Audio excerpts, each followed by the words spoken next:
But obviously, that doesn't really matter too much this week. This time next week, though, this will be the last game of PCS7 for Apac. So every point matters right now as we head into more or less the halfway stage of the competition at the end of this game.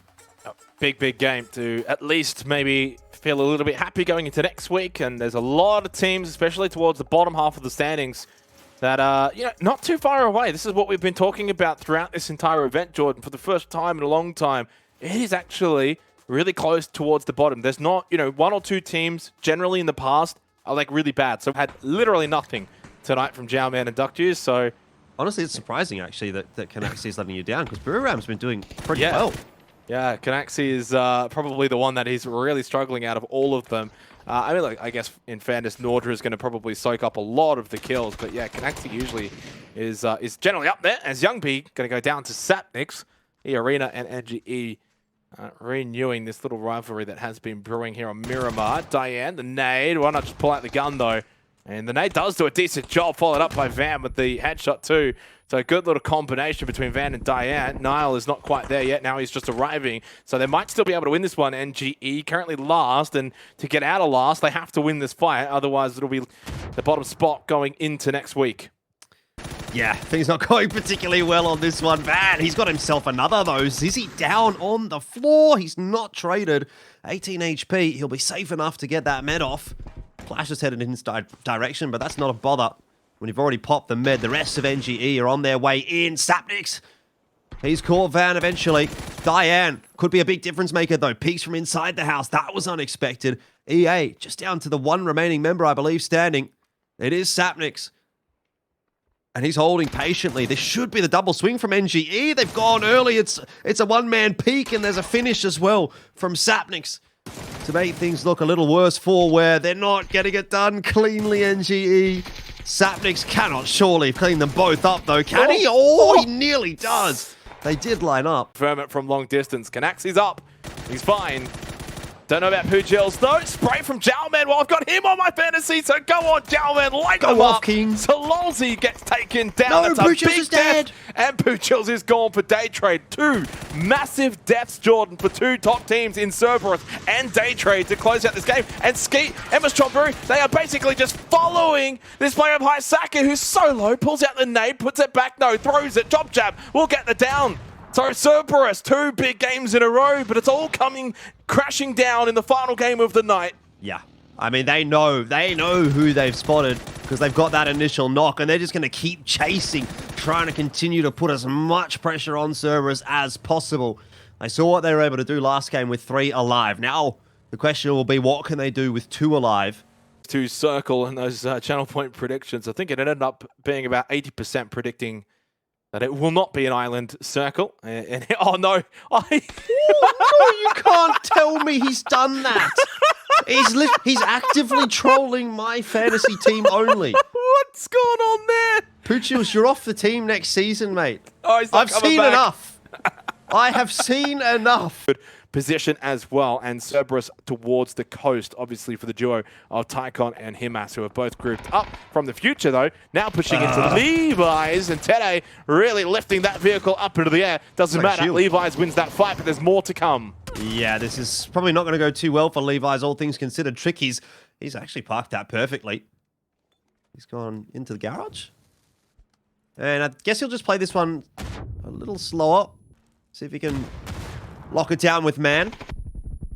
Levi's, he unfortunately is going to go down as well. So it's not really going too well for either of the teams here, to be honest. It's all a bit of a mess from the future of lost players. The Expendables have lost players. Teddy probably is still resable though. The sword off comes out. Duck Juice. No, you don't want Duck Juice to go down, but hey, at least it's not -3 points like Pujils. That's true. I'm still mad. Look at the bottom 5 of the leaderboard. 53, 54, 4, 5, 7. I mean, it is such a logjam down the bottom. There's no clear standout for worst team. I feel like you've just got so many competitors. Well, there goes the Orangutans for what's been, I will say, a largely successful weekend for them. At the moment, 10th. May not finish there, though. Man has been brought back up. 3 health. Staying alive. Ninja down. Out for the count. Bye-bye, Duck Juice. And bye-bye, my fantasy league. And 10 points behind Buriram. It is cooking the nade. Has he? We get phase 4 circle. Oh, no, it's gone too far. He's got an idea, though, that Rossiter Jr. is here. Uh-oh. Oh, that one's perfect. That's another one from my fantasy team that's going to be copping an L. I don't know how he's seen him. He must have. Oh, what are you doing? Well, if Pugils couldn't go down the mountain one way, let's try it another way. And it's not working out at all for Day Trade. What are you doing? What are they doing? This game is strange. They're gone. JN will be the benefit. T5 have just been completely wiped out. What's going on? I am losing my mind. Oh, here we go. Oh, here we go. Is this? No. Oh, okay. Well, we saw this one. We're getting a replay of the thing that we already saw. I mean, it is pretty funny. It's quite comical. And we actually do get a different angle of it, too. I mean, what are they thinking? They're not. There's nothing. There's nowhere else to go. I suppose is kind of the argument. If you've ended up in that position, you've done something wrong anyway, right? I guess so. Bizarre. I love that Flash actually just managed to actually survive that, gets in, and then just dies to JN anyway. Yeah, unceremoniously, really. And could really set themselves up for a big week 2. Tere immediately knocked down as they started to move out from the future. Leo being the one that got that one. Sophia with a bit of help from Leo as well. Also getting the down onto Men. They'll finish him off. Delta Bix low on health. He might not be able to survive much longer with Diane taking these shots as they push up the... might just land onto DLT. No, just fell short. And now he'll get the free kill. It has literally landed in his lap. Easy kill for NGE. And guess what? Bliss are back into last place. But I don't think it will be for long. Honestly, if Bliss win this, it could actually end up being a jump potentially all the way up into 8th. You know, like, it kind of depends on how many of the points go the way of the likes of MSC and Archangel Predator in particular. But they're not on my fantasy team, so I don't really mind. But Shen... certainly been a good pickup for those that chose him. And SGD, they do dispatch off from the future. Leo finds the frag. Diane might be following suit in just a second, but he's got something to say about it. Leo's going to go down. He's dead. Yeah, There's he's no way. dead. Yeah, and, well, good trade from Jervis, but a little bit too late. Sells a little bit. But you never know. SGD starting to work their way in. We're around up to the north as well. They'll be the two teams that Bliss has to worry about. Archangel Predator are dropping members, though. And Icarus are also a team that's really looking for points at the moment. And so finding these kills is really nice for them. Himas brings Mad Dog to an end, and Cerberus go out in 7th. So, Archangel Predator, I should say, go out in 7th. And they'll finish on 71 points. SG's made their way across the road. They've gotten close to Buriram, knocked down onto Cheekskin. Shendo was taken down by FP, so Buriram gone. 120 points and putting themselves in a position where they definitely can contend next week in week 2. Jervis, though, is trying to run back towards Sophia. 11 kills now for SGD. Just about make that 12. And they are edging closer to Cerberus, who have done a tremendous job in staying alive here as well. Still just the duo, remember. They've only got the 2 kills, but they're getting a whole heap of placement points for Himas and Tycon. This is a bit more confidence, though, being shown by Team Bliss now. They're starting to push their way in the direction of SGD, who are very worse for wear. Monty's having a look. Insight's also doing the same. Doesn't look like they're going to be able to find anything. Not cleanly, anyway. The heals have come across. Team Bliss are evidently very wary of dropping a player in a situation like this, which would make the job a lot easier for MSC. Destruction and take each other out probably, and then I think it comes down to Team Bliss versus MS Chonburi. The question is, can Cerberus be the team that wins this engagement? Tycon knocked down on to Sophia, and we know what Sophia is capable of in these late round clutch moments, but he got taken down rather easily this time, and Jervis is feeling the pressure. Oh, that nade is going to fall right onto his feet. Tycon, fortunately, we'll go the old school solo cast to finish this one off. Good old internet maintenance there. Tycon, though, has got Team Bliss close by. Himas in a good position, at least throws the nade, forces them back. And I guess in some ways, this is the problem. If Team Bliss take too long with Cerberus, MS Chonburi are just getting so much circle control from here.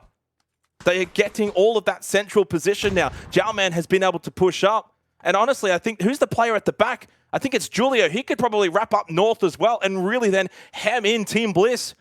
This is taking too long to finish this off, and you could see from that little helicopter overview the ability for MS Chonburi now to push out, get so much space. as well earlier on to SGD, took them out. Couple of extra kills to go their way, top 3.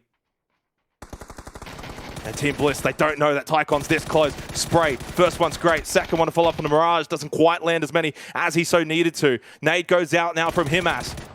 Obviously, Bliss are aware of this. They fall back. MS Chonburi actually more so now trying to actually fire on to Cerberus. This might be a reprieve in the end for Team Bliss. Not to be just yet. And there is Bren down. Molotov, it's perfect. Insight falls to his knees as well. Mirage dropping to the floor. It's MS Chonburi. Like sharks that they are, smelling the blood in the water of both Team Bliss and Cerberus. From the bottom half of the standings now into the top half. And to give themselves belief going into next week. Jowman leading from the front to clean up the rest of Team Bliss. They had their opportunities to win this game, and MS Chonburi have completely and resoundingly punished them for it. A wonderful execution from MS Chonburi. Map control, game control, and they get the kills that they deserved in the end. A fantastic way to finish off week 1 for PCS7 Apac. But Team Bliss will be questioning themselves. Were they a little too passive? A little too apprehensive? Needed to deal with Cerberus so much quicker than they ended up being able to.